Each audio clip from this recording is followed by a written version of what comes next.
Number 101 देखिए, ठीक है। तो इसमें क्या कह रहा है, ए और बी यूनिट वेक्टर है, ठीक है।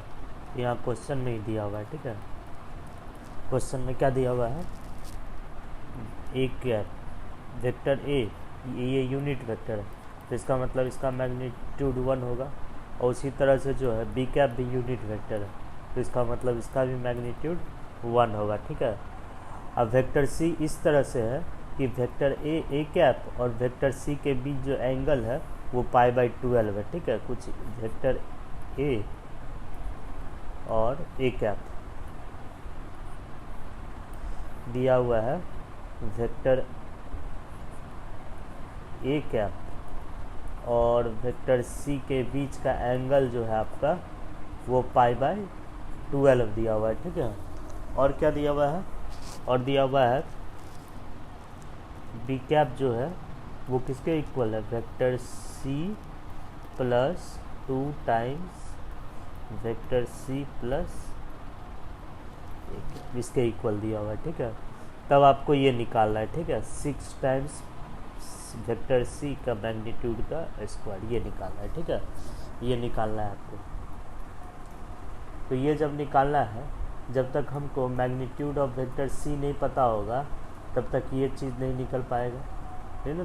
जब तक हम मैग्नीट्यूड ऑफ वेक्टर सी ना निकाल लें तब तक ये चीज़ नहीं निकल पाएगा, क्योंकि इसी को जो है, इसी को ऐसे लिखा जा सकता है,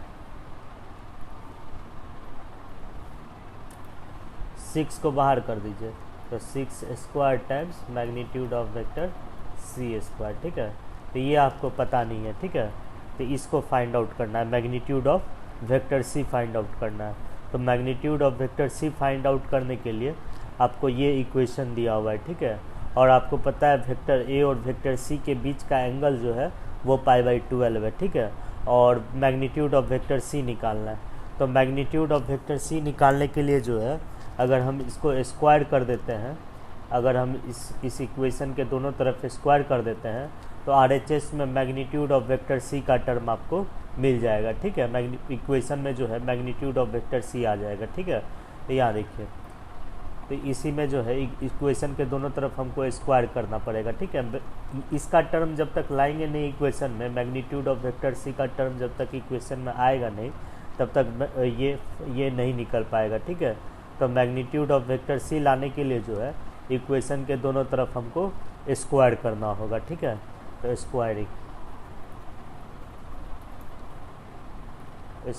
ऑन बोथ साइड्स,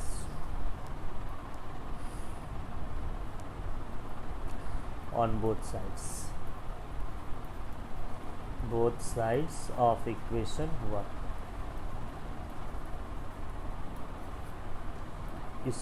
इसको जो है ये सी क्रॉस है, ठीक है, यहाँ पर प्लस का साइन आ गया है।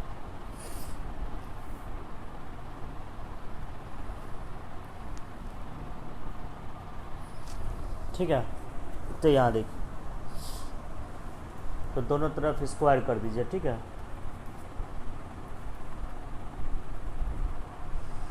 ये क्या हो जाएगा, मैग्नीट्यूड ऑफ वेक्टर सी का स्क्वायर, ठीक है।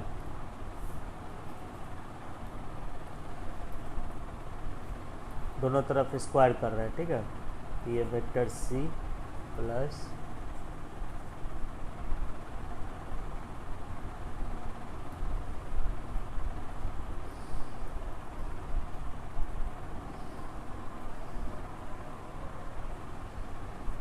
Vector A plus vector B का होल स्क्वायर का जो फॉर्मूला होता है वो इसमें अप्लाई कर दीजिए, ठीक है।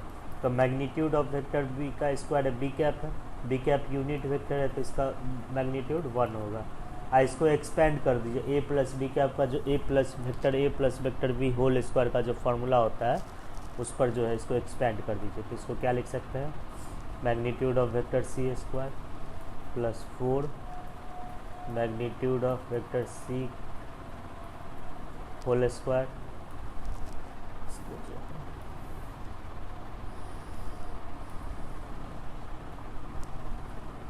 अब प्लस 4 टाइम्स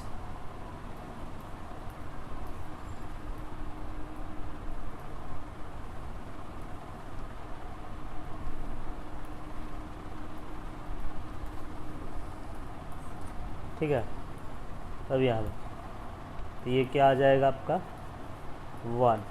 आपको मैग्नीट्यूड ऑफ सी निकालना ही है, तो ये magnitude of C square plus 4।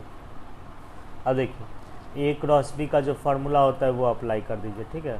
तो ए क्रॉस बी का फार्मूला क्या होता है, magnitude of A times magnitude of A cap angle between vector C and A cap, sine of angle between vector C and A cap. तो C और A cap के बीच का angle क्या है, π/12। तो यहाँ क्या लिखेंगे, साइन π/12। तो magnitude of A cross B का magnitude of A cross B क्या होता है, magnitude of A times magnitude of B और times sine of angle between vector A and B. आपको वेक्टर सी और वेक्टर ए कैप का बीच का angle है पता है, तो उसी का साइन ले लिए। अब यहाँ देखिए इसका होल स्क्वायर, तो यहाँ पर होल स्क्वायर दे देंगे।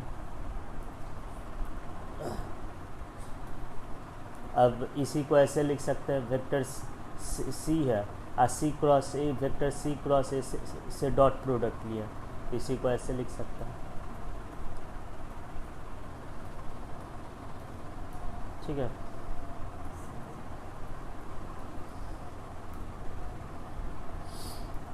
E1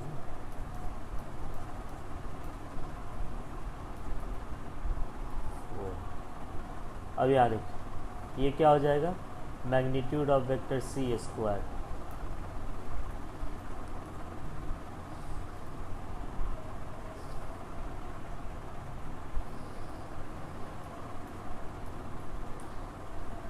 मैग्नीट्यूड ऑफ ये तो आपका 1 है और ये हो जाएगा आपका साइन स्क्वायर π/12।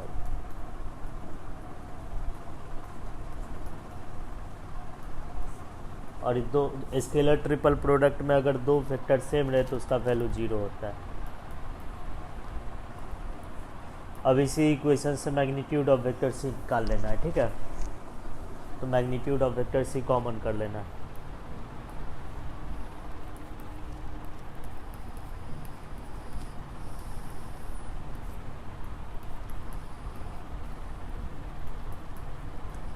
साइन π/12 15 डिग्री के इक्वल होता है। तो इसी से निकाल लेना है मैग्नीट्यूड ऑफ सी, ठीक है।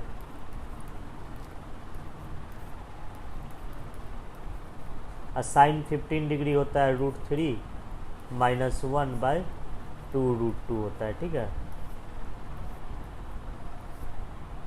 अब इसी को सॉल्व कर लेना है, ठीक है, इक्वल टू 1। तो ये क्या हो जाएगा आपका,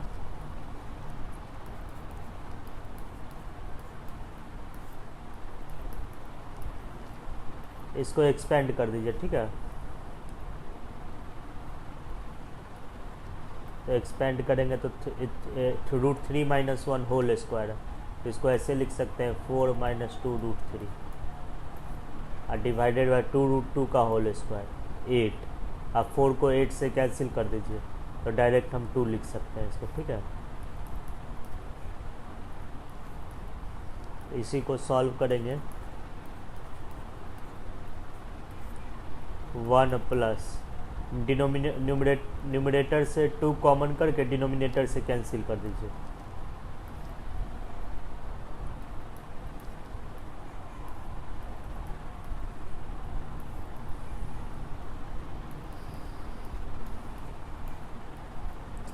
ये हो जाएगा 1/3 माइनस √3, ठीक है। अब इसी को रेशनलाइज कर दीजिए, ठीक है।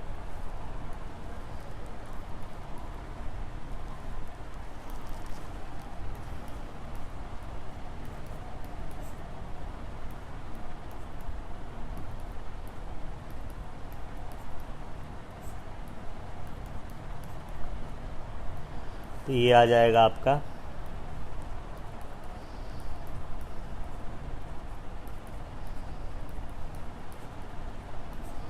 6 आ जाएगा, ठीक है। 3 + √3 डिवाइडेड बाय 6 आप निकाल लिए। Magnitude of vector C square निकाल लिए। आपको ये निकालना है,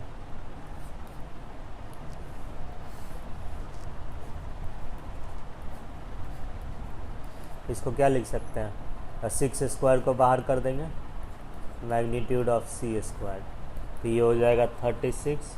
अब मैग्नीट्यूड ऑफ सी स्क्वायर हम निकाल चुके हैं 1/3 प्लस √3, तो ये क्या हो जाएगा 6 टाइम्स 3 प्लस √3, तो ये आंसर जो हो जाएगा आपका ये हो जाएगा 6 टाइम्स 3 प्लस √3, ठीक है। तो यहाँ पर कैसे किए हैं, यहाँ पर आपको पता है ए कैप और बी कैप यूनिट वेक्टर है, दोनों का मैग्नीट्यूड सेम होगा। अब ए कैप और वेक्टर सी के बीच का एंगल π/12 दिया हुआ है और ये इक्वेशन दिया हुआ है, और तब निकालना है 6 times magnitude of C, 6 times vector C का मैग्नीट्यूड का स्क्वायर। तो यहाँ देखिए, तो इसको निकालने के लिए आपको मैग्नीट्यूड ऑफ वेक्टर सी का ज़रूरत है, तो वेक्टर सी का मैग्नीट्यूड जब तक इस इक्वेशन में आएगा नहीं तब तक मैग्नीट्यूड ऑफ वेक्टर सी नहीं निकाल पाएंगे। तो वेक्टर सी का मैग्नीट्यूड इस इक्वेशन में लाने के लिए क्या किए, दोनों तरफ स्क्वायर कर दिए, ठीक है।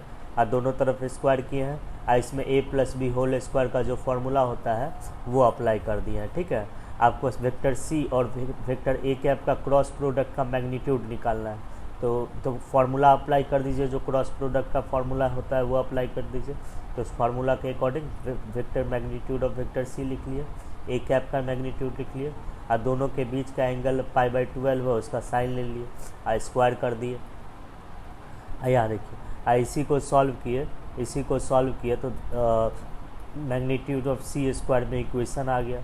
अब यहाँ देखिए साइन 15 डिग्री का वैल्यू रख दिए, अब यहाँ से मैग्नीट्यूड ऑफ सी स्क्वायर निकाल लिए, अब मैग्नीट्यूड ऑफ सी स्क्वायर का वैल्यू जो है इसमें रख दिए यहाँ पर, ठीक है। 102 देखिए, ठीक है, इसमें क्या दिया हुआ है, A cap plus B cap, ठीक है, plus 2 times A cap cross B cap का मैग्नीट्यूड 2 के इक्वल दिया हुआ है, ठीक है। और यहाँ पर दिया हुआ है थीटा जो है वेक्टर एंगल ए कैप और बी कैप के बीच का एंगल है, ठीक है, थीटा एंगल, और ए कैप और बी कैप दोनों यूनिट वेक्टर है, ठीक है, यूनिट वेक्टर है, इसका मतलब दोनों का मैग्नीट्यूड जो है 1 है, ठीक है, इसका भी मैग्नीट्यूड 1 है और इसका भी मैग्नीट्यूड 1 है। तो देखना है स्टेटमेंट 1 और स्टेटमेंट 2 में कौन सही होगा, ठीक है।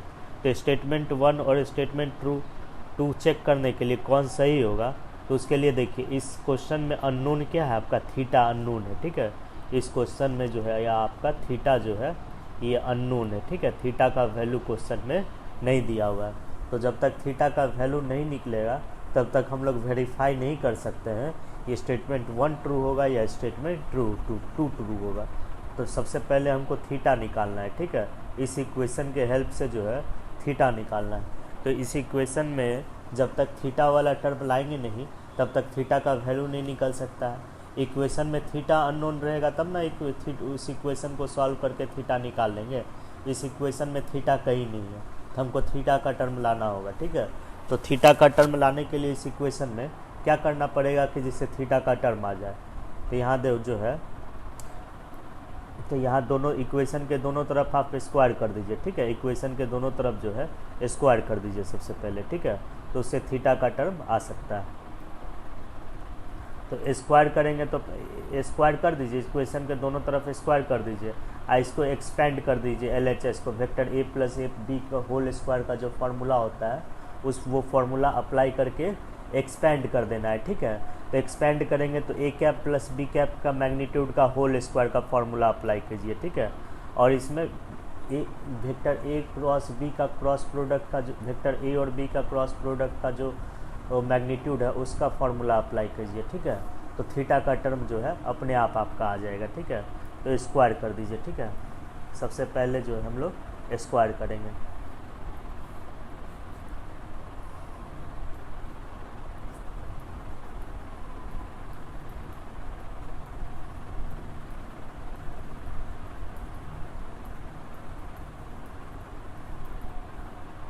तो स्क्वायर कीजिए, तो अब देखिए इक्वेशन के दोनों तरफ क्या कर दिए, स्क्वायर कर दिए, स्क्वायर कर दिए, और LHS में a + b होल स्क्वायर का जो फार्मूला होता है वो डायरेक्ट अप्लाई कर दिए हैं, ठीक है। तो यहाँ लिख सकते हैं हम लोग। अब यहाँ देखिए, अब ये a cap plus b cap whole square है, A cap plus B cap whole square है, ठीक है, A cap plus B cap के मैग्नीट्यूड का होल स्क्वायर है। तो इसका फॉर्मूला आप लोग जानते हैं, इसको एक्सपेंड कर दीजिए, जो फॉर्मूला जानते हैं उससे उस पर एक्सपेंड कर दीजिए। तो इसको क्या लिख सकते हैं, एक्सपेंड करके इसको क्या लिख सकते हैं, इसको एक्सपेंड कर दिए, ठीक है, प्लस, और यहाँ देखिए ए और ए कैप और बी कैप का क्रॉस प्रोडक्ट का मैग्नीट्यूड है, ठीक है। तो इसका फॉर्मूला बताया गया, वेक्टर ए और वेक्टर बी के क्रॉस प्रोडक्ट का जो मैग्नीट्यूड है उसका फॉर्मूला क्या होता है, इंडिविजुअल वेक्टर के मैग्नीट्यूड का प्रोडक्ट होता है और sine of angle between them होता है, ठीक है। इंडिविजुअल वेक्टर के मैग्नीट्यूड ए क्रॉस बी के मैग्नीट्यूड का फॉर्मूला क्या होता है, इंडिविजुअल वेक्टर के मैग्नीट्यूड का product into sine of angle between them. तो ये हो जाएगा आपका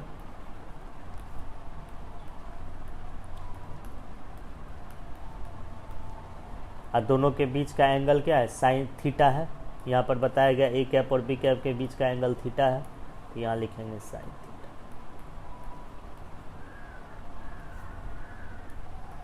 अब प्लस,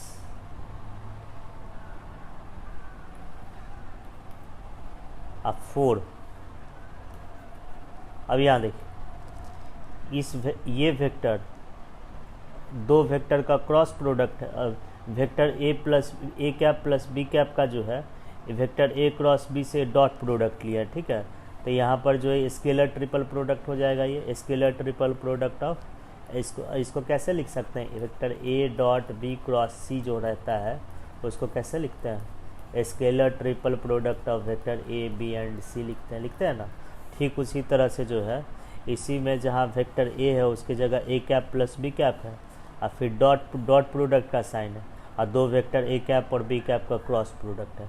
इसी फॉर्मूला के आधार पर लिखेंगे।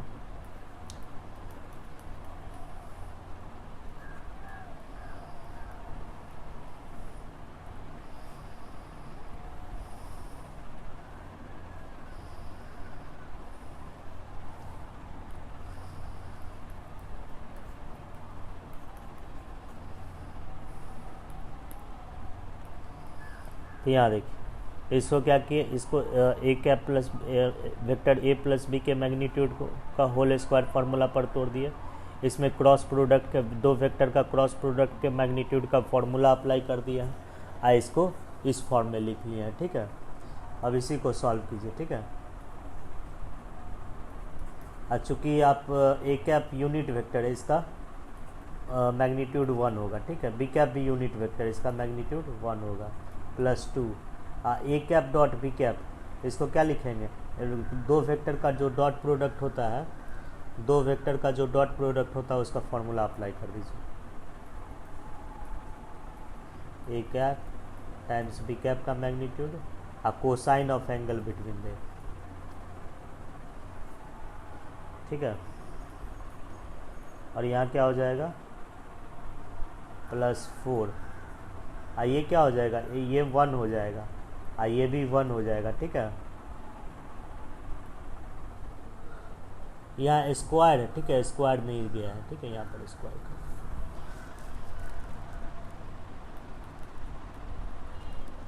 अब यहाँ देखिए ये क्या हो जाएगा, इसका वैल्यू निकालिएगा तो इसका वैल्यू 0 होगा, ठीक है। तो यहाँ 0 लिख देंगे, 4 × 0 = 4। कैसे 0 होगा, क्या है आपका ए cap plus B cap, A cap B cap. इसको ऐसे लिख सकते हैं, यहाँ दो वेक्टर सम में है, ठीक है। तो स्केलर ट्रिपल प्रोडक्ट का कोई एक वेक्टर अगर दो वेक्टर के सम में रहे तो उसको दो स्केलर ट्रिपल प्रोडक्ट के सम में लिख सकते हैं, ठीक है। इसको इस तरह से हम लोग लिख सकते हैं, प्लस,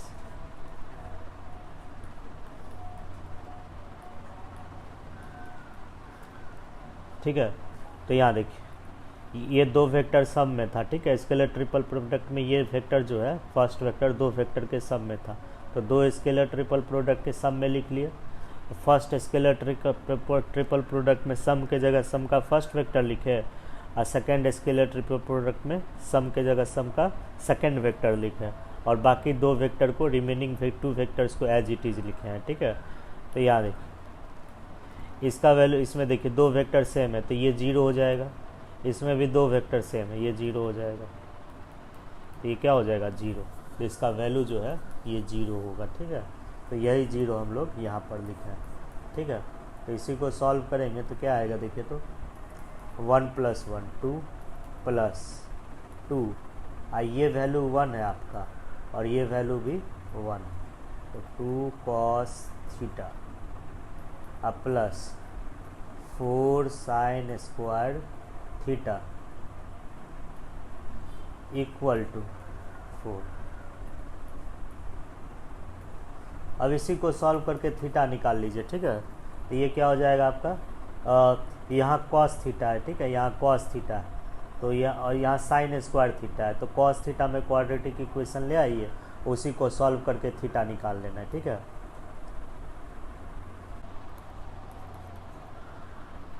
ये इक्वेशन होगा। ठीक है, cos थीटा में इससे cos थीटा निकाल लीजिए। ठीक है, तो cos थीटा क्या आएगा आपका,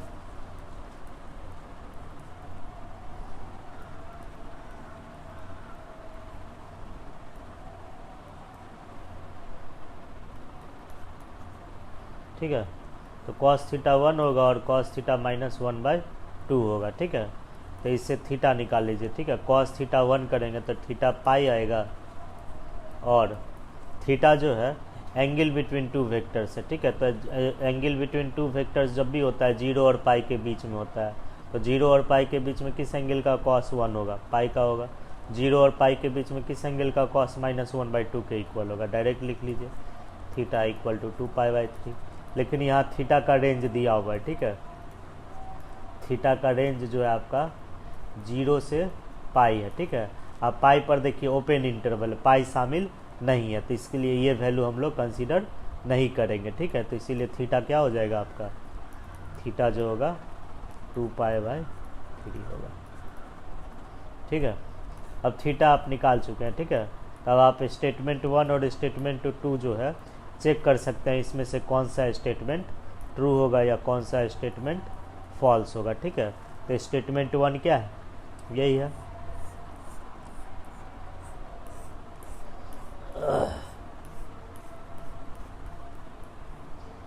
नाउ स्टेटमेंट 1। तो स्टेटमेंट 1 क्या है आपका, देखिए तो स्टेटमेंट 1 में लिखा हुआ है 2 टाइम्स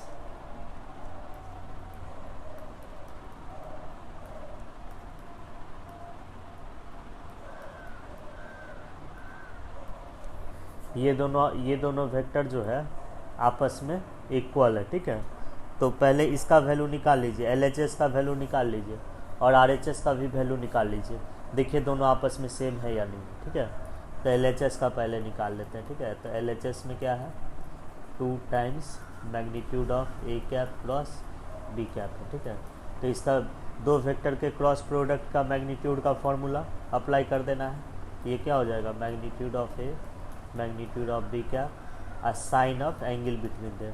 तो साइन आपको पता है वेक्टर A और वेक्टर के B के बीच, A कैप और B कैप के बीच का एंगल थीटा है, और थीटा अभी जस्ट निकालें 2π/3 के इक्वल है। तो यहाँ जो है ये क्या हो जाएगा, साइन 2π/, तो ये कितना आ जाएगा देखिए, 2 × A कैप का मैग्नीट्यूड 1, B कैप का मैग्नीट्यूड 1 और साइन 2π/3 √3/2। ये से ये कैंसिल कर दीजिए, इसका वैल्यू जो है √3 आएगा। ठीक है, तो LHS में जो है 2 times A cap cross B cap का मैग्नीट्यूड, ये किसके इक्वल आया, √3 के इक्वल आया। अब RHS निकाल लीजिए। ठीक है, तो RHS में क्या है आपका, यहाँ RHS में जो है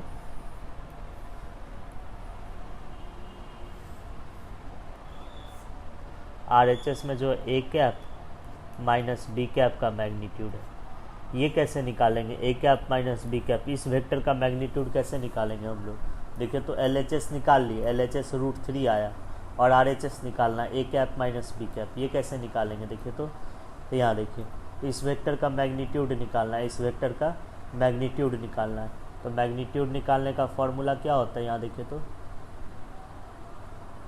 देखिए इसी को ऐसे लिख सकते हैं, मैग्नीट्यूड ऑफ वेक्टर A का स्क्वायर A.A लिख सकते हैं। इसी को ऐसे लिख सकते हैं, मैग्नीट्यूड ऑफ वेक्टर A जो होगा वो होगा square root of A dot A, ठीक है।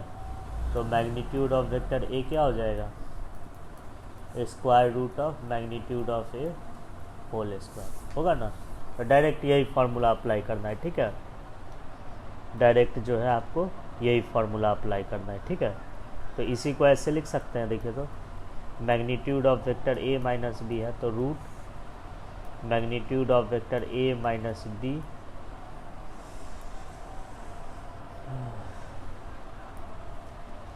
A cap minus B cap का मैग्नीट्यूड का होल स्क्वायर, ठीक है।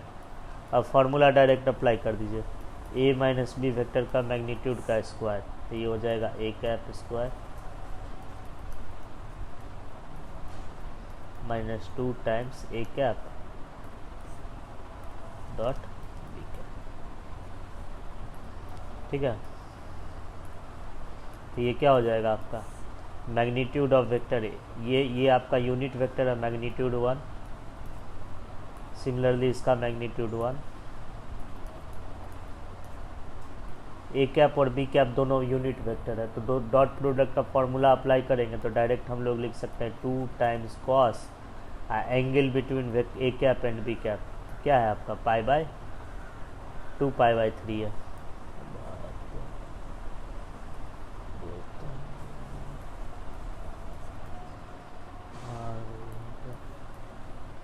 ये कितना आ जाएगा देखिए तो, ये 2 अब माइनस 2 अब माइनस 1/2, तो ये 2 से 2 कैंसिल हो जाएगा और ये भी आपका √3 के इक्वल आएगा। RHS में जो ए कैप माइनस बी कैप का मैग्नीट्यूड है ये भी आपका √3 के इक्वल आएगा, ठीक है। तो RHS में जो है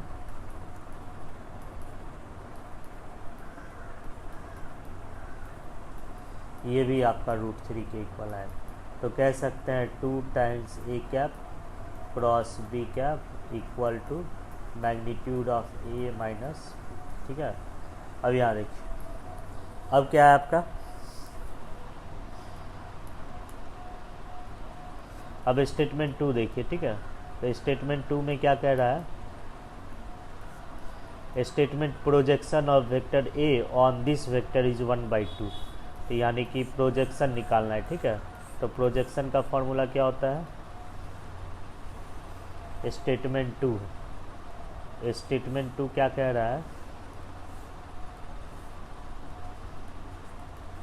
प्रोजेक्शन ऑफ वेक्टर किस वेक्टर का प्रोजेक्शन, ए कैप का प्रोजेक्शन, ए कैप का प्रोजेक्शन किस पर, ए कैप प्लस बी कैप पर, ये किसके इक्वल है 2 के इक्वल है, ठीक है। क्वेश्चन में 1/2 के इक्वल है, ठीक है। निकाल कर देख लीजिए, ये जो है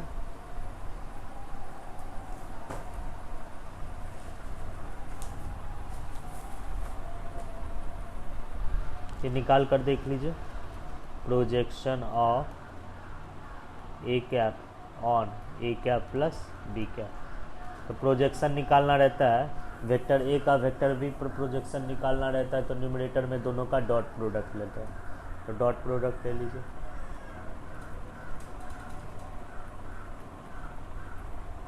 डिवाइडेड बाय, अब डिनोमिनेटर जिस वेक्टर पर प्रोजेक्शन लेना रहता है उस वेक्टर का मैग्नीट्यूड डिनोमिनेटर में लिखते हैं, ठीक है। तो ये क्या हो जाएगा देखिए तो, इसी को अगर हम लिखेंगे A cap dot A cap अब plus A cap dot B cap divided by, इसमें डिस्ट्रीब्यूटिव लॉ अप्लाई कर दिए। अब magnitude of A cap plus B cap निकालने के लिए जो है ऐसे ही निकालना है, ठीक है। Magnitude of A cap plus B cap निकालने के लिए जो है देखिए, जैसे vector A cap minus B cap का मैग्नीट्यूड हम लोग निकाले हैं उसी तरह से जो है magnitude of A cap plus B cap निकालना है, ठीक है। तो इसी को ऐसे लिख सकते हैं हम लोग, A cap plus B cap का वेक्टर का मैग्नीट्यूड है, तो इसी को लिख सकते हैं A cap plus B cap whole square. इसी को जो है वेक्टर ए प्लस बी का मैग्नीट्यूड है, इसी को ऐसे लिख सकते हैं, ठीक है। अब यहाँ देखिए ये बस एक्सप्लेन कर चुके हैं कुछ देर पहले ही। अब यहाँ देखिए तो A cap dot A cap ये क्या हो जाएगा, मैग्नीट्यूड ऑफ, अब इसको हाँ इसको कैसे लिखेंगे, मैग्नीट्यूड ऑफ, इसको लिखेंगे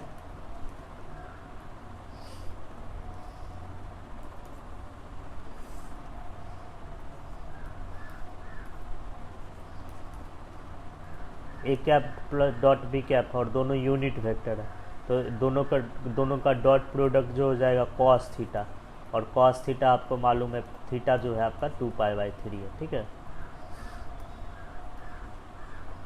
और ये क्या हो जाएगा आपका, इसी को एक्सपेंड कर दीजिए, ठीक है। इसी को जो है आप एक्सपेंड कर दीजिए, तो जब हम एक्सपेंड करेंगे तो ये ए कैप का मैग्नीट्यूड का स्क्वायर प्लस बी कैप का मैग्नीट्यूड का square plus 2 times A cap dot B cap लिखेंगे। ये क्या हो जाएगा आपका, यहाँ देखिए तो ये 1 हो जाएगा, ये 1 होगा। अब माइनस cos 2π/3 माइनस 1/2,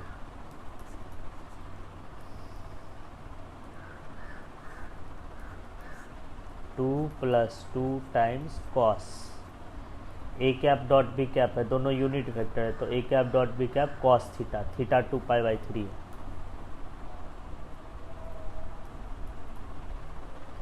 ठीक है। तो ये कितना हो जाएगा आपका 1/2 divided by 2 plus 2 times minus 1/2, ये सी ये कैंसिल हो जाएगा तो 2 माइनस 1 1 होगा, तो ये हो जाएगा 1/2। इसीलिए ये vector A cap plus vector A cap का प्रोजेक्शन ए कैप प्लस बी कैप पर कितना आएगा आपका 1/2 आएगा।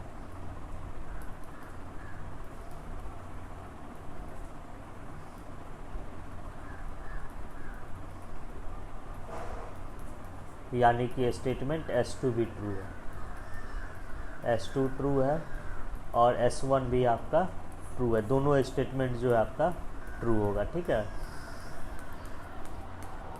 And S2 is true.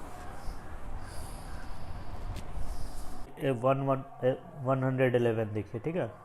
इसमें क्या कह रहा है, vector A, let vector A B vector parallel to line of intersection P1 and P2। तो ये जो प्लेन देख रहे हैं ये ब्लू प्लेन, ये प्लेन P1 है और ये जो रेड प्लेन है ये प्लेन P2 है, ठीक है। और क्वेश्चन में क्या कह रहा है, क्वेश्चन में क्या कह रहा है, ये प्लेन P1 और प्लेन P2 ये कहाँ इंटरसेक्ट कर रहा है, लाइन OR पर इंटरसेक्ट कर रहा है, ठीक है। और वेक्टर ए जो है, वेक्टर ए, ये जो वेक्टर ए है ये वेक्टर OR के क्या है, पैरेलल है, ठीक है। दोनों vector line of intersection of plane P1 and P2 OR ये और वेक्टर ए आपस में पैरेलल है, ठीक है। और दो वेक्टर दिया हुआ है, इस वेक्टर को B माने और इस वेक्टर को C माने, ठीक है। तो वेक्टर B और C जो है प्लेन P1 के पैरेलल है, और ठीक उसी तरह से इस वेक्टर को D माने और इस वेक्टर को E माने, तो वेक्टर D और वेक्टर E जो है प्लेन P2 के पैरेलल है, ठीक है। तब कह रहा है angle between given vector A, vector A और इस वेक्टर 2i + j - 2 के इस वेक्टर के बीच का एंगल क्या होगा वो हम लोग को फाइंड आउट करना है। तो हम लोग को जब तक वेक्टर ए मालूम नहीं रहेगा, यहाँ पर अननोन क्या है, वेक्टर ए अननोन है, ये आप लोग को पता नहीं है, ठीक है। ये वेक्टर ए हम लोग को फाइंड आउट करना है, ठीक है। वेक्टर ए जब हम लोग फाइंड आउट कर लेंगे तब वेक्टर ए और इस वेक्टर के बीच का एंगल भी जो है आप लोग को निकल जाएगा, ठीक है। तो सबसे पहला मेन ऑब्जेक्टिव क्या होगा, हम लोग को वेक्टर ए फाइंड आउट करना, ठीक है। तो वेक्टर ए कैसे फाइंड आउट करेंगे, तो यहाँ देखिए, यहाँ समझना है, ठीक है। तो यहाँ देखिए वेक्टर बी और वेक्टर सी जिस प्लेन में है या जिस प्लेन के पैरेलल है उस प्लेन के परपेंडिकुलर डायरेक्शन में B क्रॉस C होगा, ठीक है। उस प्लेन के परपेंडिकुलर डायरेक्शन में बी क्रॉस सी का डायरेक्शन, उस प्लेन के परपेंडिकुलर में वेक्टर बी क्रॉस सी का डायरेक्शन होगा, ठीक है। तो वेक्टर बी और वेक्टर सी प्लेन P1 के पैरेलल है। इसका मतलब जो है वेक्टर बी क्रॉस सी का जो डायरेक्शन होगा P1 प्लेन के परपेंडिकुलर होगा, ठीक है। तो यानी कि मान लेते हैं, यही मान लेते हैं, ये जो है, ये मान लेते हैं, यही जो है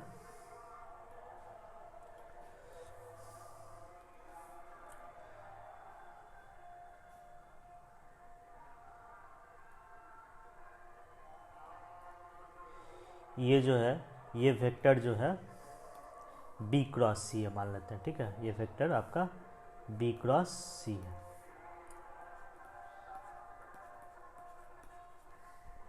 तो वेक्टर बी क्रॉस सी जो होगा प्लेन P1 के परपेंडिकुलर होगा, ठीक है। वेक्टर बी क्रॉस सी जो होगा वो प्लेन P1 के परपेंडिकुलर होगा, ठीक है। तो वेक्टर बी और वेक्टर सी जिस प्लेन में है उस प्लेन के परपेंडिकुलर वेक्टर बी क्रॉस सी का डायरेक्शन होगा, ठीक है। तो यहाँ देखिए, तो प्लेन P1 में जितना भी लाइन है, प्लेन P1 में जो भी लाइन होगा प्लेन P1 में, चूँकि वेक्टर बी क्रॉस सी जो है प्लेन P1 के परपेंडिकुलर है, ठीक है। वेक्टर बी क्रॉस सी जो है प्लेन P1 के परपेंडिकुलर है। तो प्लेन P1 में जितना भी लाइन लाई करेगा उस सारा लाइन जो होगा वेक्टर बी क्रॉस सी के परपेंडिकुलर होगा, ठीक है। तो यानी कि कह सकते हैं ये OR लाइन ऑफ इंटरसेक्शन है, प्लेन P1 में लाई कर रहा है, तो यानी कि ये OR जो होगा वेक्टर बी क्रॉस सी के क्या होगा, परपेंडिकुलर होगा। तो हम कह सकते हैं OR जो होगा परपेंडिकुलर होगा vector B cross vector C के, ठीक है। अब यहाँ देखिए ठीक उसी तरह से जो है, अब यहाँ देखिए ठीक उसी तरह से वेक्टर डी और वेक्टर ई प्लेन P2 के पैरेलल है, प्लेन P2 के पैरेलल है। तो वेक्टर डी और वेक्टर ई जिस प्लेन में है, वेक्टर डी और वेक्टर ई जिस प्लेन में है या जिस प्लेन के पैरेलल है उस प्लेन के परपेंडिकुलर डायरेक्शन में जो है डी क्रॉस ई का, उस प्लेन के परपेंडिकुलर में जो है वेक्टर डी क्रॉस ई लाई करेगा, ठीक है। तो वेक्टर डी क्रॉस ई जो है कुछ इस तरह से होगा।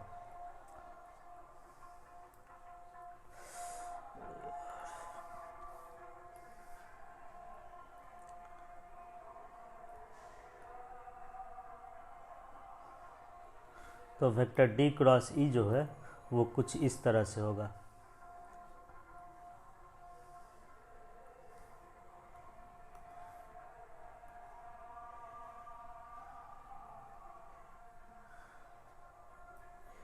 ये मान लेते हैं हम वेक्टर डी क्रॉस ई का डायरेक्शन है, ठीक है। तो वेक्टर डी क्रॉस ई जो होगा वो प्लेन,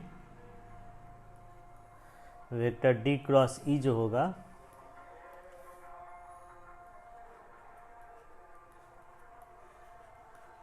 वेक्टर डी क्रॉस ई जो होगा प्लेन P2 के पैरेलल होगा, ठीक है। क्योंकि वेक्टर डी और वेक्टर ई जो है प्लेन P2 के पैरेलल है, तो डी क्रॉस ई का डायरेक्शन जो होगा प्लेन P2 के परपेंडिकुलर होगा, ठीक है। तो OR लाइन और प्लेन P2 पर जितना भी लाइन लाई करेगा, अगर D cross E plane P2 पर के परपेंडिकुलर है तो प्लेन P2 में जितना भी लाइन लाई करेगा डी क्रॉस ई उसके भी परपेंडिकुलर होगा, ठीक है। तो OR चूँकि प्लेन P2 पर भी लाई कर रहा है तो OR जो होगा वेक्टर डी क्रॉस ई के परपेंडिकुलर होगा, ठीक है।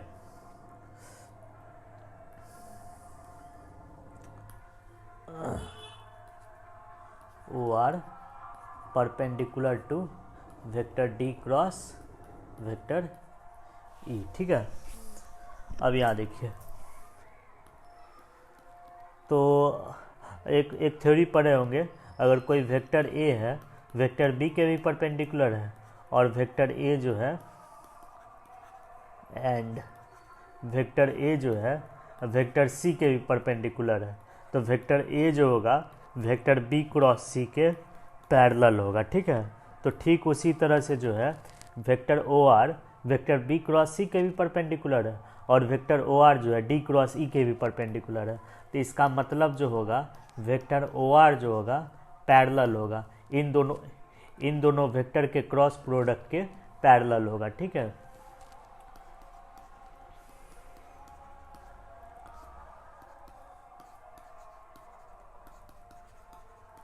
ठीक है।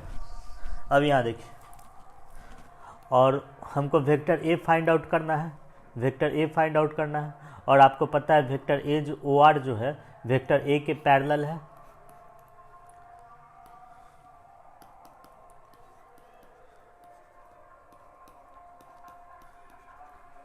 अब यहाँ देखिए, ओ आर जो है इस वेक्टर के पैरेलल है और ओ आर इस वेक्टर के भी पैरेलल है, तो ये दोनों वेक्टर जो होगा आपस में पैरेलल होगा।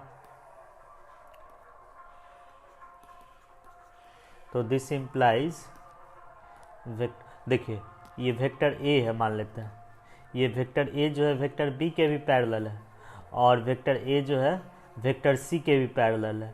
तो वेक्टर बी और सी जो होगा आपस में पैरेलल होगा। अगर वेक्टर ए बी के भी पैरेलल रहे और वेक्टर ए सी के भी पैरेलल रहे तो वेक्टर बी और वेक्टर सी आपस में पैरेलल होगा। तो ठीक उसी तरह से जो है ओ आर यहाँ पर इस वेक्टर के भी पैरेलल है, ओ आर इस वेक्टर के भी पैरेलल है और इस वेक्टर के पैरेलल है, तो ये दोनों वेक्टर आपस में पैरेलल होगा।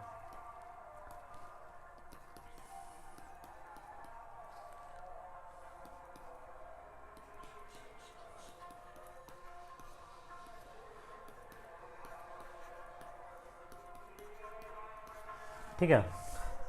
तो यानी कि दो वेक्टर आपस में जब दो वेक्टर आपस में पैरेलल है तो होता है तो उन दोनों वेक्टर को कॉलिनियर वेक्टर्स भी कहते हैं। तो ये दोनों वेक्टर आपस में कॉलिनियर वेक्टर है। तो अगर दो वेक्टर कॉलिनियर होता है तो किसी एक वेक्टर को अदर वेक्टर के टी टाइम्स लिख सकते हैं। तो इसका मतलब जो है वेक्टर ए को हम लोग लिख सकते हैं T times vector B cross C cross D cross E हम लोग लिख सकते हैं। अब यहाँ देखिए, अब यहाँ समझना है, अब vector product of four vectors, इसका फॉर्मूला आप लोग को बताया गया होगा। ठीक है, इसका फॉर्मूला जो है बताया गया होगा। तो इसका फॉर्मूला हम लोग कैसे याद रखेंगे? इसका फॉर्मूला हम लोग याद रखेंगे टी टाइम्स, ठीक है, स्केलर ट्रिपल प्रोडक्ट का साइन ले लेंगे हम लोग। ठीक है, स्केलर ट्रिपल प्रोडक्ट का साइन ले लेंगे।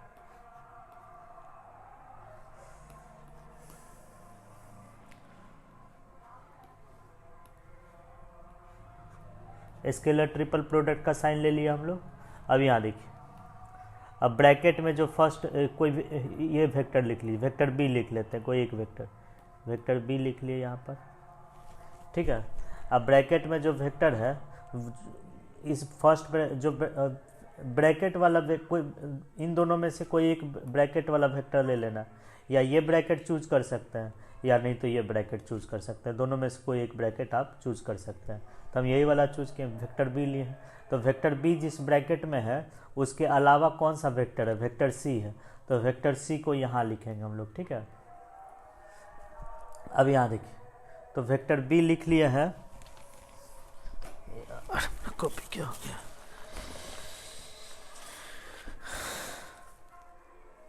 हाँ, वेक्टर बी लिख लिया है यहाँ पर, वेक्टर बी लिख लिया है। तो वेक्टर बी के अलावा और कौन वेक्टर है? वो सब वेक्टर का स्केलर ट्रिपल प्रोडक्ट यहाँ लिखाएगा, vector C, vector D, vector ई।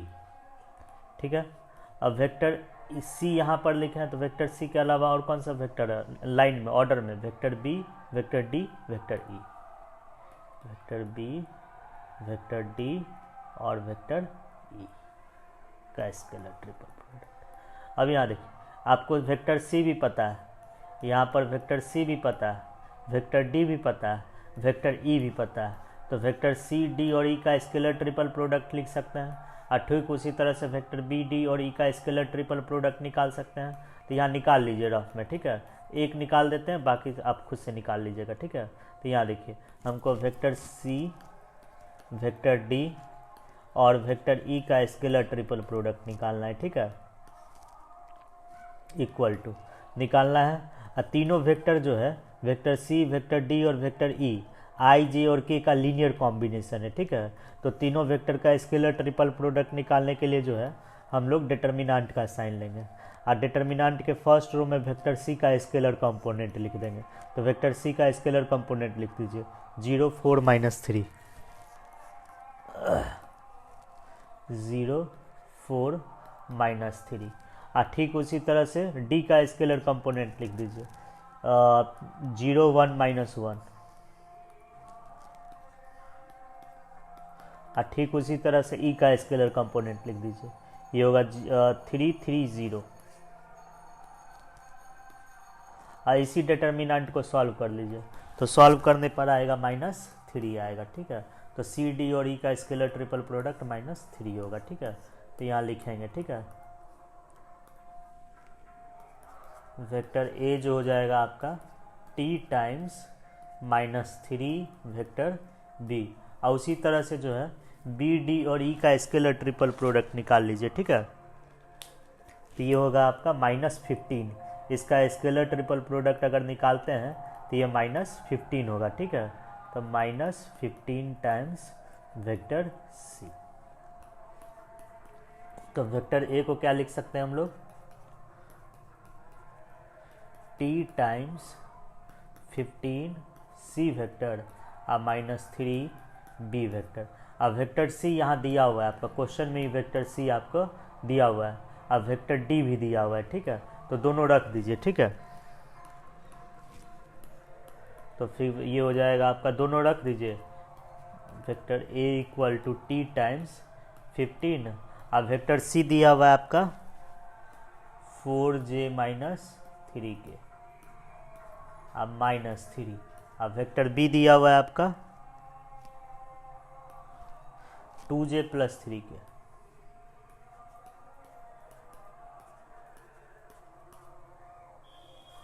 ब्रैकेट चेंज कर देते हैं।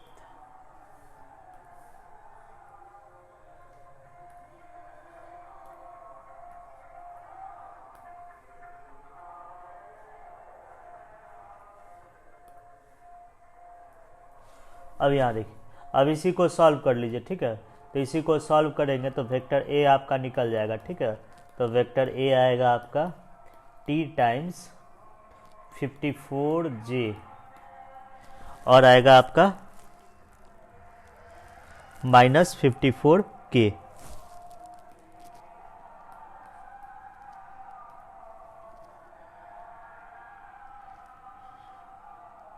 -54k। अब वेक्टर ए आपको मालूम हो गया, ठीक है। आपको निकालना क्या है, हमको निकालना है angle between vector A and this vector, ठीक है।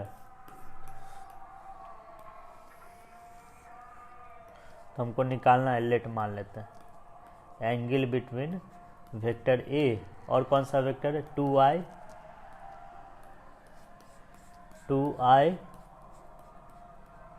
+ j - 2k।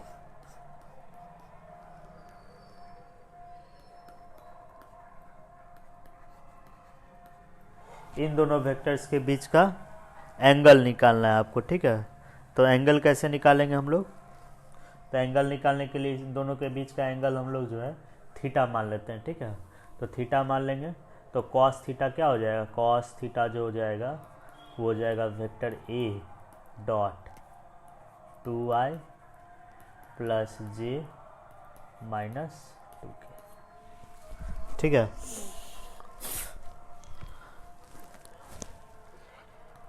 अब यहाँ देखिए, आर डिवाइडेड बाय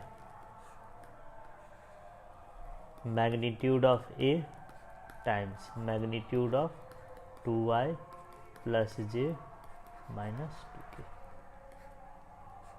ठीक है। तो यहाँ पर कॉस थीटा क्या है आपका, कॉस थीटा, थीटा निकालना ही है। तो cos theta equal to vector A क्या आया है आपका, वेक्टर ए ये आया है, ठीक है। वेक्टर ए के जगह ये वेक्टर रख दीजिए, टी टाइम्स 54 को भी कॉमन कर लीजिए, 54t times j - k,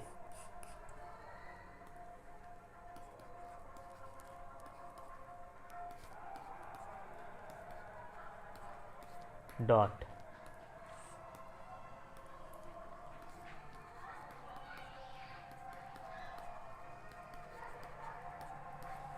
divided by vector A जो है आपका, वेक्टर ए ये है, ठीक है। तो इन दोनों से 54 कॉमन कर लेंगे तो ये आएगा आपका मॉड लिखेंगे, मॉड है 54t times vector j minus vector k upon i into mod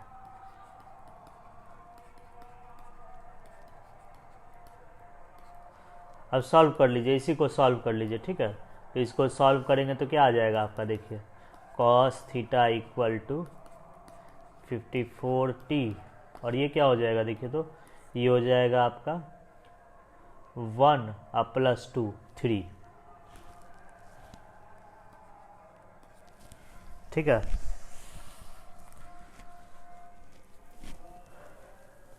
और डिवाइडेड बाय, अब 54t का देखिए, अगर अगर अगर कोई वेक्टर का मैग्नीट्यूड निकालना रहे और उसमें कोई स्केलर प्रोडक्ट में रहे तो उस स्केलर को बाहर कर देते हैं, लेकिन जब बाहर करते हैं तो उसका मॉड ले लेते हैं, ठीक है। तो यहाँ पर जो है मॉड क्या लेंगे, मॉड 54t, और यहाँ पर जो है वेक्टर j माइनस के का मैग्नीट्यूड निकाल लीजिए, √2, इसका मैग्नीट्यूड निकाल लीजिए, ये 3,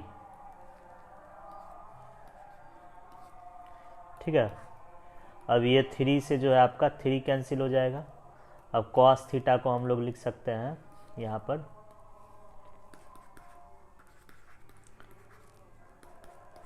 54t डिवाइडेड बाय 54 को बाहर कर दीजिए मॉड से, 54 मॉड t टाइम्स √2। तो 54 को 54 से कैंसिल कर दीजिए, ठीक है। तो ये क्या हो जाएगा आपका, cos theta equal to 1/√2 into T by mod T, ठीक है। तो t अगर 0 से बड़ा लेंगे तो t अगर 0 से बड़ा लेंगे तो यहाँ पर जो है, ये पहले भी बता चुके हैं इस तरह, ठीक है। तो कॉस थीटा क्या आएगा, कॉस थीटा आएगा 1/√2। थीटा चूंकि दो वेक्टर्स के बीच का एंगल है, थीटा जब भी होगा 0 और पाई के बीच में होगा, तो 0 और पाई के बीच में कौन सा एंगल है जिसका कॉस 1/√2 है, π/4।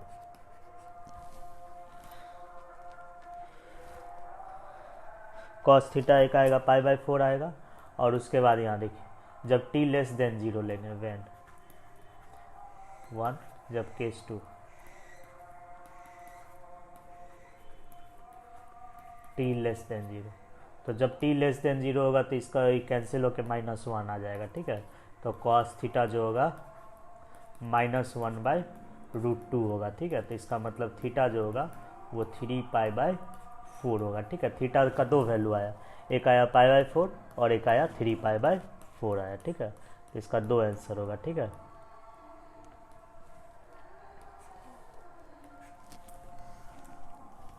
तो 113 देखिए, ठीक है। तो यहाँ पर क्या कह रहा है, 3 वेक्टर दिया हुआ है, ठीक है। वेक्टर x, वेक्टर y और वेक्टर z, और तीनों वेक्टर का मैग्नीट्यूड √2 है, ठीक है। वेक्टर x, वेक्टर y और वेक्टर z, इन तीनों वेक्टर का मैग्नीट्यूड जो है वो √2 है, ठीक है। और क्या कह रहा है, दोनों आप ईच पेयर, प्रत्येक पेयर्स के बीच में वेक्टर x वेक्टर y एक पेयर हो गया, फिर वेक्टर y वेक्टर z एक पेयर हो गया, अब वेक्टर x वेक्टर z, ये सब प्रत्येक पेयर्स के बीच का एंगल क्या है, π/3 दिया हुआ है, ठीक है। यानी कि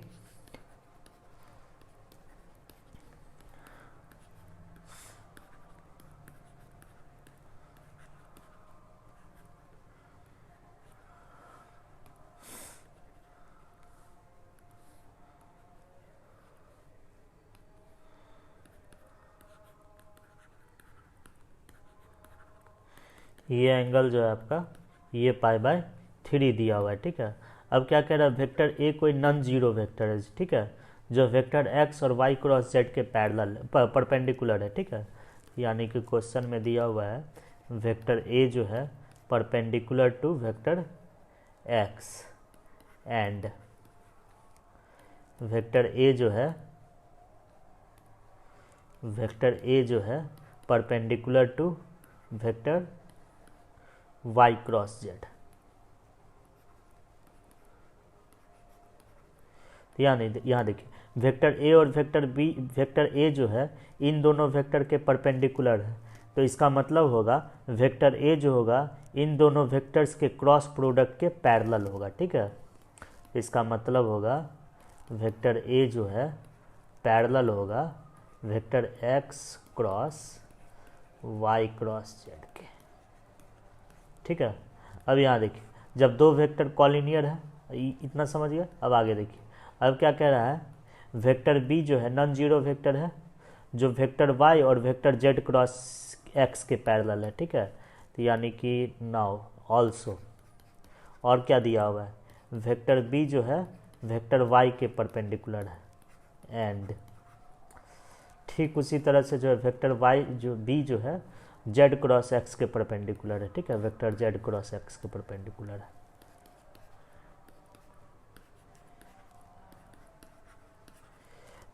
तो वेक्टर बी जो है वाई के भी परपेंडिकुलर है, vector B Z cross X के भी परपेंडिकुलर है। तो इसका मतलब होगा वेक्टर बी जो होगा, वेक्टर बी जो होगा पैरेलल होगा, किसके पैरेलल होगा, इन दोनों वेक्टर्स के क्रॉस प्रोडक्ट के पैरेलल होगा।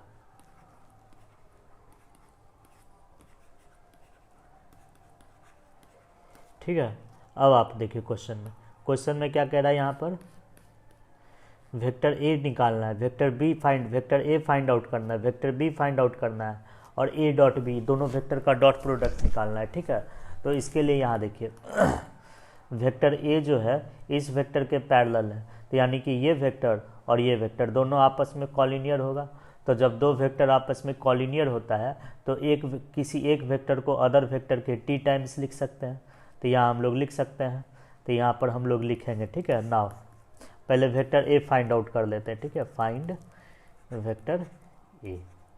तो आपको पता है वेक्टर ए जो है पैरेलल है, किसके पैरेलल है, vector X cross Y cross Z के पैरेलल है। तो यानी कि इसका मतलब जो होगा ये दोनों वेक्टर आपस में कॉलिनियर होगा। तो वेक्टर ए को हम लोग लिख सकते हैं T times X cross Y cross, लिख सकते हैं ऐसे। अब यहाँ देखिए, तो ये वेक्टर ट्रिपल प्रोडक्ट हो गया, ठीक है, ये वेक्टर ट्रिपल प्रोडक्ट हो गया, ठीक है। तो वेक्टर ट्रिपल प्रोडक्ट का फॉर्मूला आप अप्लाई कर दीजिए इसमें, ठीक है। तो वेक्टर ट्रिपल प्रोडक्ट का फॉर्मूला अगर हम अप्लाई करते हैं तो वेक्टर ए को हम लोग लिख सकते हैं टी टाइम्स, दो ब्रैकेट देंगे, अब बीच में माइनस का साइन देंगे,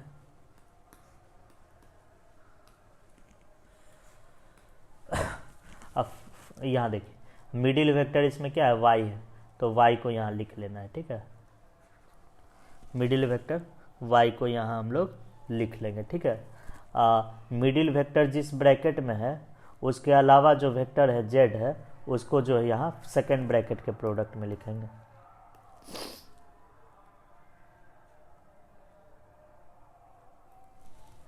ठीक है। अब यहाँ देखिए y के अलावा कौन दो वेक्टर, x और z, दोनों का डॉट प्रोडक्ट ले लीजिए। z के अलावा कौन वेक्टर है, x और y का डॉट प्रोडक्ट ले लीजिए।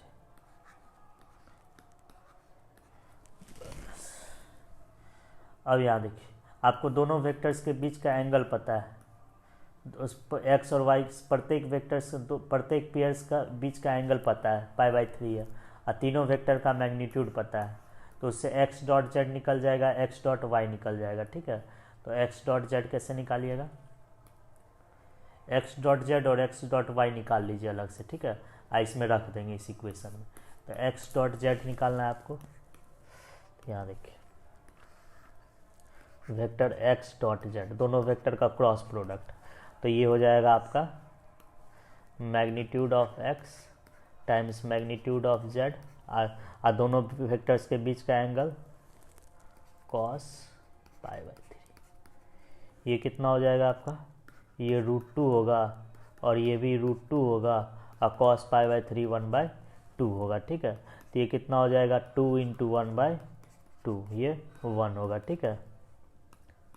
x डॉट जेड आपका जो है 1 होगा, और सिमिलरली x डॉट वाई भी 1 होगा, ठीक है।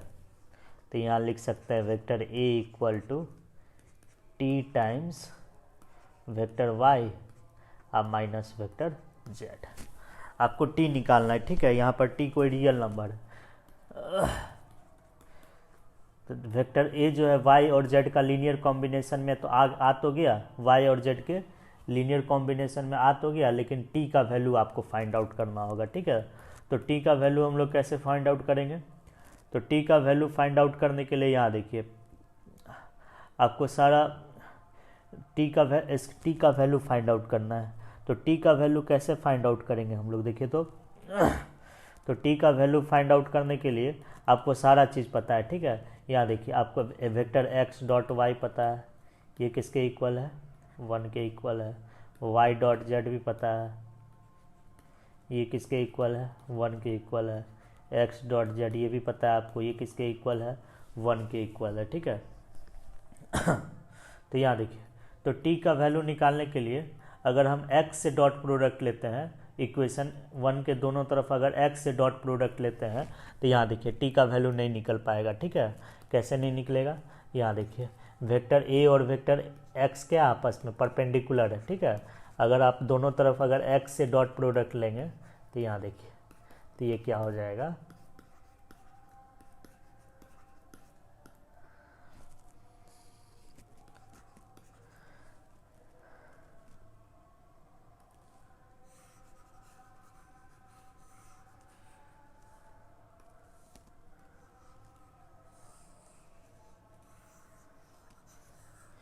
यहाँ देखिए अब टी का वैल्यू कहाँ से निकालेंगे? टी आपका अननोन है, ठीक है। तो टी का वैल्यू निकालने के लिए क्वेश्चन में जो सब इन्फॉर्मेशन दिया हुआ है उसी का यूज करके हम टी का वैल्यू निकालेंगे, ठीक है। तो यहाँ देखिए क्वेश्चन में क्या क्या दिया हुआ है ये सब दिया हुआ है, तीनों वेक्टर्स का मैग्नीट्यूड √2 के इक्वल है, ठीक है। और क्या दिया हुआ है? तीनों वेक्टर एक्स, वेक्टर वाई और वेक्टर जेड का मैग्नीट्यूड √2 के इक्वल दिया हुआ है। तीनों वेक्टर्स में कोई भी दो वेक्टर्स चूज करते हैं उसके बीच का एंगल π/3 दिया हुआ है। अब देखिए तीनों वेक्टर्स में तीन में से कोई दो वेक्टर चूज करते हैं और उसका डॉट प्रोडक्ट लेते हैं, वो 1 आएगा, ठीक है। तो similarly X dot Z, X dot Y ये भी 1 आएगा और आपका वाई डॉट जेड ये भी 1 आएगा, ठीक है। तो अब ये सब इंफॉर्मेशन का यूज करके जो है हम लोग टी कैसे निकालेंगे? देखिए तो टी निकालने के लिए देखिए तो अगर इक्वेशन के दोनों तरफ अगर हम स्क्वायर कर भी देते हैं तो आपको मैग्नीट्यूड ऑफ वाई पता है, मैग्नीट्यूड ऑफ जेड पता है, दोनों वाई और जेड के बीच का डॉट प्रोडक्ट पता है, लेकिन मैग्नीट्यूड ऑफ ए क्वेश्चन में नहीं दिया हुआ है। तो यानी कि स्क्वायर करके हम लोग नहीं निकाल सकते हैं। तो यानी कि अब कैसे निकालेंगे? ये सब इंफॉर्मेशन का यूज़ करके X dot Y, Y dot Z, X dot Z ये सब आपको पता है, ठीक है। तो इस सब इंफॉर्मेशन का यूज करके टी निकालना है, ठीक है। तब यहाँ देखिए तो टी निकालने के लिए जो है इक्वेशन के दोनों तरफ y से डॉट प्रोडक्ट ले लीजिए, ठीक है। x से डॉट प्रोडक्ट लेंगे तब नहीं निकलेगा, LHS में भी 0 आ जाएगा। वेक्टर a जो है x के परपेंडिकुलर है तो a डॉट x आपका 0 आ जाएगा, ठीक है। तो LHS में भी 0 आ जाएगा और RHS में भी 0 आ जाएगा, तो t निकलेगा नहीं। तो हम इक्वेशन के दोनों तरफ x से डॉट प्रोडक्ट ले ही नहीं सकते हैं, तो इक्वेशन के दोनों तरफ y से डॉट प्रोडक्ट ले लीजिए, ठीक है। टेक डॉट प्रोडक्ट विथ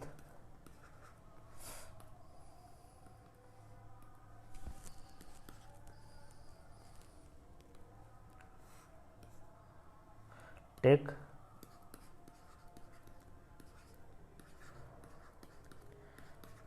अब देखिए टी का मान निकालने के लिए तो टी का वैल्यू निकालने के लिए जो है आपको इक्वेशन के दोनों तरफ जो है वेक्टर एक्स से डॉट प्रोडक्ट ले सकते हैं या वेक्टर वाई से डॉट प्रोडक्ट ले सकते हैं या वेक्टर जेड से डॉट प्रोडक्ट ले सकते हैं, लेकिन वेक्टर एक्स से डॉट प्रोडक्ट हम लोग नहीं ले सकते हैं। क्यों नहीं ले सकते हैं? क्योंकि यहाँ पर देखिए वेक्टर एक्स से डॉट प्रोडक्ट इक्वेशन के दोनों तरफ लेंगे तो वेक्टर ए और वेक्टर एक्स आपका परपेंडिकुलर है, तो वेक्टर ए और एक्स का डॉट प्रोडक्ट क्या हो जाएगा? ये 0 हो जाएगा, ठीक है। और ये RHS में भी आपका 0 हो जाएगा, तो 0 इक्वल टू टी टाइम्स 0, इससे टी का मान जो है आप लोग को नहीं निकल पाएगा, ठीक है। तो इसीलिए जो हम लोग x से डॉट प्रोडक्ट नहीं लेकर के y से डॉट प्रोडक्ट लेंगे, ठीक है। और ऑप्शन में भी देखिए यहाँ पर ऑप्शन में अगर a देखेंगे तो यहाँ a का y से डॉट प्रोडक्ट लिया हुआ y माइनस जेड है और a का y से डॉट प्रोडक्ट लिया हुआ है, ठीक है। तो हम लोग जो है इक्वेशन के दोनों तरफ जो है y से डॉट प्रोडक्ट लेंगे। Take dot product with y, on both sides.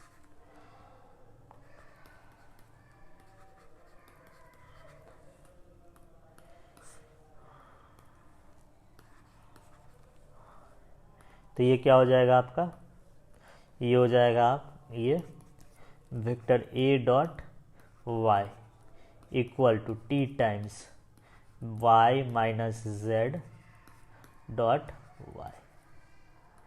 तो ये क्या हो जाएगा आपका, vector A dot Y equal to T times, ये क्या हो जाएगा Y dot, distributive law apply कर दीजिए, ठीक है, vector Y dot Y minus vector Y dot Z. तो ये क्या हो जाएगा आपका, vector A dot Y equal to T times, इसको लिख सकते हैं वाई डॉट वाई को मैग्नीट्यूड ऑफ वाई स्क्वायर। अब वाई डॉट जेड आपको पता है 1 है, ठीक है।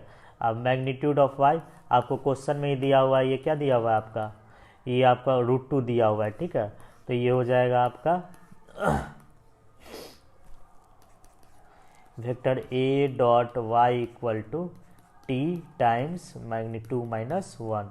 तो टी का वैल्यू क्या आ जाएगा, टी का वैल्यू आ जाएगा आपका वेक्टर ए डॉट वाई। तो इसीलिए यहाँ इस वेक्टर ए में जो है अननोन आपका टी था, हम लोग टी फाइंड आउट कर लिए हैं, तो टी का वैल्यू आया है ए डॉट वाई, तो टी का वैल्यू रख दीजिए इसी में, आपका वेक्टर ए निकल जाएगा। वेक्टर ए आ जाएगा आपका vector A dot Y times vector Y minus vector Z. ठीक उसी तरह से जो है वेक्टर बी भी निकाल सकते हैं, ठीक है, ठीक उसी तरह से वेक्टर बी भी हम लोग निकाल सकते हैं।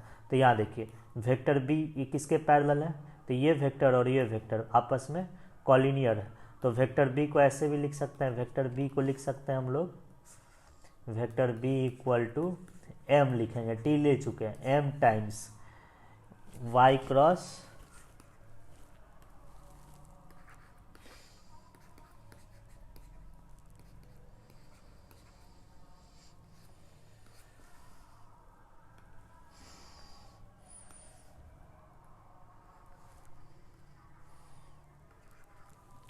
अब यहाँ देखिए, तो वेक्टर बी भी निकालने के लिए जो है इसमें वेक्टर ट्रिपल प्रोडक्ट का फार्मूला अप्लाई कर देना है, जैसा हम यहाँ पर किए हैं, ठीक है, और यूज कर लेना है डॉट प्रोडक्ट, प्रत्येक वेक्टर का डॉट प्रोडक्ट वाई और जेड का डॉट प्रोडक्ट लेंगे 1 आएगा, एक्स वाई का डॉट प्रोडक्ट लेंगे 1 आएगा, उसका यूज करके वेक्टर बी को इस फॉर्म में लिख लेना है, ठीक है।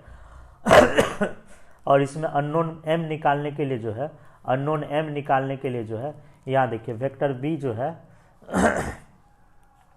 जेड और एक्स का लीनियर कॉम्बिनेशन में लिखा हुआ है, ठीक है, वेक्टर बी का जेड से डॉट प्रोडक्ट लिया हुआ है, तो वेक्टर ट्रिपल प्रोडक्ट का फार्मूला अप्लाई कर देना है, और दोनों तरफ जेड से अगर डॉट प्रोडक्ट ले लेंगे तो वेक्टर यहाँ पर अप्लाई कर देना है formula, apply vector triple product, जैसा किए हैं सेम मेथड, ठीक है, सेम मेथड है, ठीक है। तो वेक्टर बी आपका आ जाएगा यहाँ पर, वेक्टर बी आपका आ जाएगा,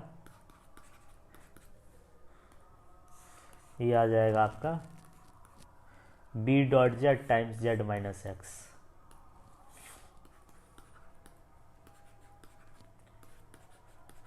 जैसा वेक्टर ए निकाले हैं वैसा ये भी निकल जाएगा, ठीक है।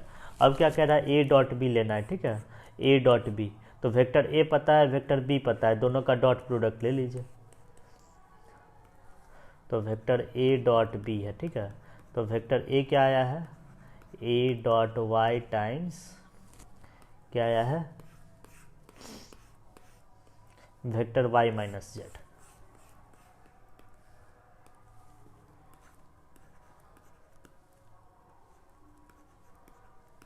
डॉट प्रोडक्ट, और किसका लेना है वेक्टर बी का, तो वेक्टर बी ये आया है,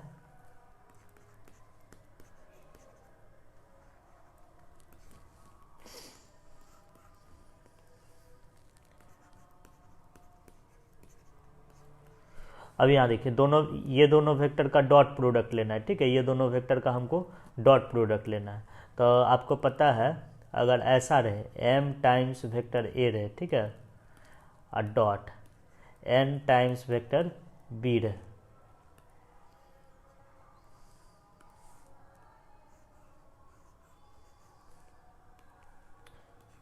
एन टाइम्स वेक्टर बी रहे, ठीक है। इन दोनों वेक्टर का डॉट प्रोडक्ट लेना रहे, इन दोनों वेक्टर का डॉट प्रोडक्ट लेना रहे। तो एम और एन स्केलर है, तो स्केलर को आप लोग एक साथ कर सकते हैं, एम टाइम्स एन, और इन दोनों वेक्टर का डॉट प्रोडक्ट ले सकते हैं। यही प्रॉपर्टी यहाँ अप्लाई करना है, ठीक है। तो इसी को लिखेंगे हम लोग ए डॉट वाई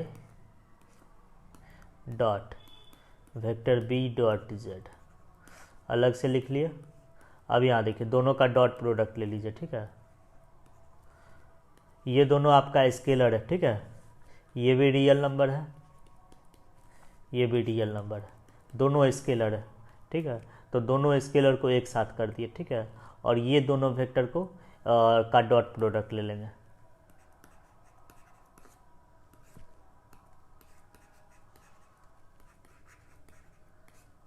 ठीक है। अब इसी को सिंप्लीफाई कर लीजिए, ठीक है। तो ये क्या आएगा आपका,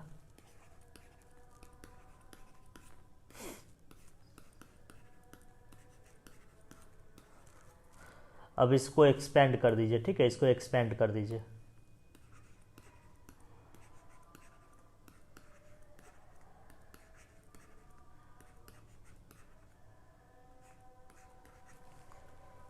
जेड जो डॉट जेड जो है मैग्नीट्यूड ऑफ जेड स्क्वायर, ठीक है।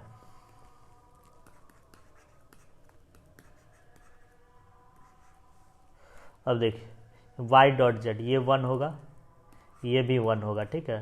तो ये से ये कैंसिल हो जाएगा।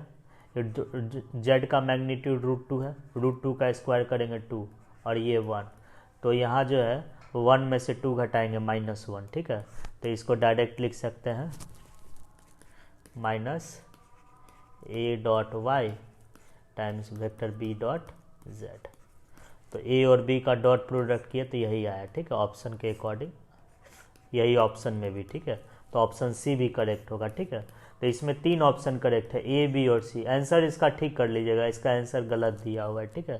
तो ये भी सही होगा, बी भी सही होगा और सी भी सही होगा।